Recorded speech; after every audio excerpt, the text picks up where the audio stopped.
this is based off of if you want 1 car, 5 cars, 20 cars, or 50 cars, you can do this play, right? So let me take a sip of this real quick and I'm gonna break it down.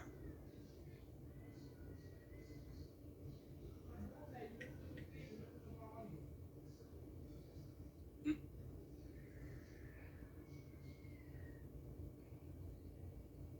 All right. So it says here, you're gonna apply the application. You're gonna basically let them know you don't want no money down. So right now, you're applying online or dealership. When you do your application, you're gonna apply, of course, for whatever car you want. And if you don't want to put no money down, put no money down, right? They're gonna always force you. As soon as you walk through the door, are you putting any money down? Off the back. You say no. If they still keep trying to force you, just pay it, right? Now you don't have to pay it, especially some of them will be like, hey, we need 10 grand, 15 grand or whatever. But yeah. With that being said, just pay it. Like if you got a couple of grand or whatever, just pay it. Once you receive loan, make a complaint to the BBB, which is the Better Business Bureau, the CFPB, and the FTC. Right? Be sure to print out your copies. Now, what happens is when you submit that form, you're gonna make copies of it, right? 1 second, put this charger in. I don't want this to hang up on you guys. But yeah, you're gonna do that right there. You're gonna do that. CFPB, the BBB, and the FTC, and like I said, print out your copies. Now, within 72 hours, they would contact the corporation, and then they'll call you and pretty much say to come pick up your check. Be sure to bring a copy of the Equal Credit Opportunity Act and let them know that they're liable for discrimination, etc. Now, this is additional to that. If, let's just say, you want to take the road of going to the dealership and saying, hey, you guys can't, deny me for, the car, or whatever. This is when you at the dealership, and you can just let them know. I normally just tell people like, hey, look, if they discriminate against you, just hit them on the back end, like I said, with that play. But you want to definitely bring some paperwork, if you will, and just say, hey, look, I'm coming as a consumer, and, the Equal Credit Opportunity Act basically says that you can't deny me based off of these things.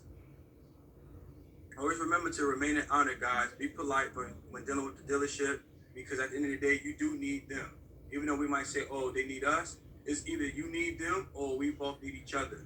Because most people that go into the dealership need a car. So always remember, you will be at their mercy in most cases. Now, this is what happens, right? Let's just say you want to go. Now, most of the stuff I'm explaining to you guys, I'm giving you sequences as of how you can do it in more than one way. So let's just say you want to take the high road, right? And saying, I bet I am going to serve you. You can bring somebody with you. So be sure to bring a witness to serve them with an affidavit of the violations and set your demands. So what that simply means is they denied you, come back the next day, or let's say if you went early in the morning, come back that evening, you can serve them. And basically, as you can see, you have the documents notarized and signed by a witness under penalty of perjury. And pretty much, you got proof. Let me read it. So I have the document notarized and signed by witness under penalty of perjury. And also, if you can't get it notarized, you can have it done as an unsworn declaration, which is 28 USC 1746A. So yeah, write that down. If you ever want to notarize something, but you don't actually have a notara, you can use 28 USC 1746 1. And I explain what 1 means later on, just remind me.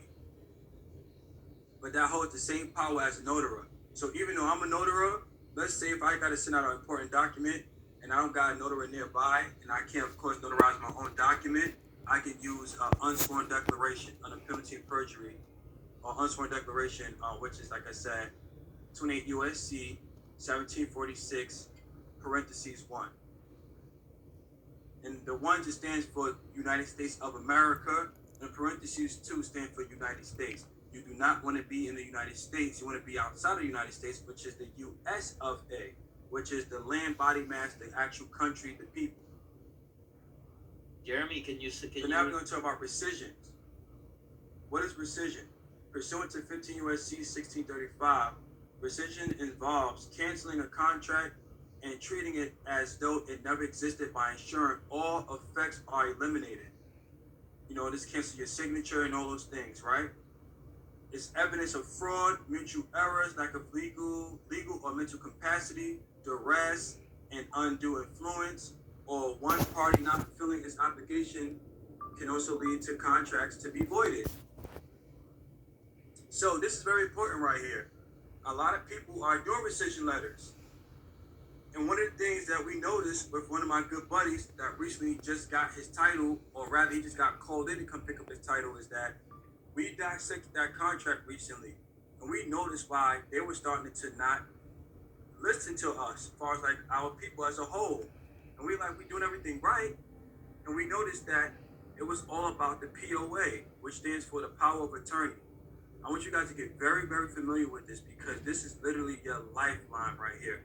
A lot of people, they're down this road of trying to grasp more about what is what we call status correction and so on and so forth.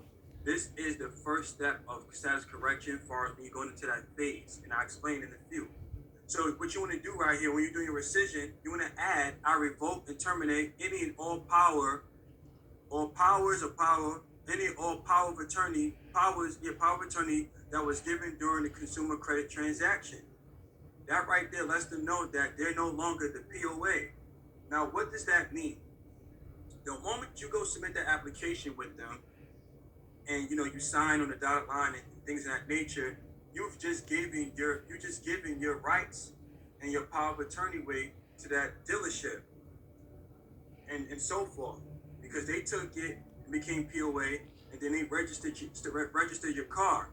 Now when they register your car, they just became POA. So now everybody got their hands in your jar and you have none, and it's your jar. So this is how strong it is to make sure that you're in master power of attorney status / capacity. So keep this in mind. You want to be POA. Now we're going to talk about the CFPB. How you can start getting to the bag and stuff like that, right?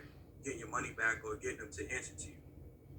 The CFPB is a regulatory agency charged with overseeing financial products and services that are offered to consumers, divided into several units: the research, community affairs, consumer complaints, the Office of Fair Lending, and also the Office of Financial Opportunity.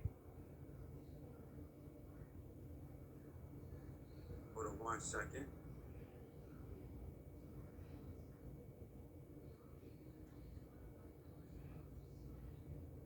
All right, so now we're going to talk about when you're disputing, right?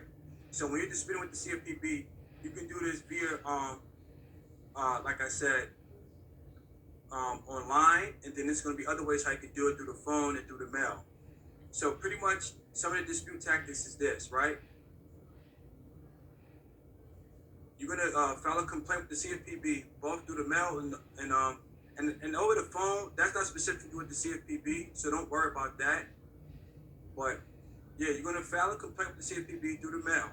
So what that means is you're going to go on the website on the CFPB, and you're going to basically click on it.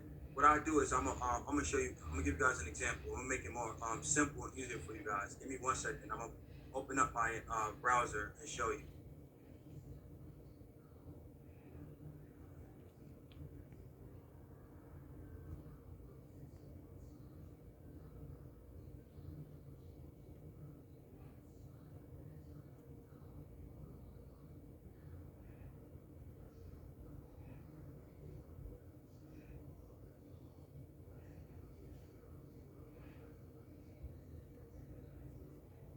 I'm looking at the chat. Yeah, definitely save all your questions to the end. And I appreciate you guys. But let me share the screen so I can show you the CFPB, how to do it.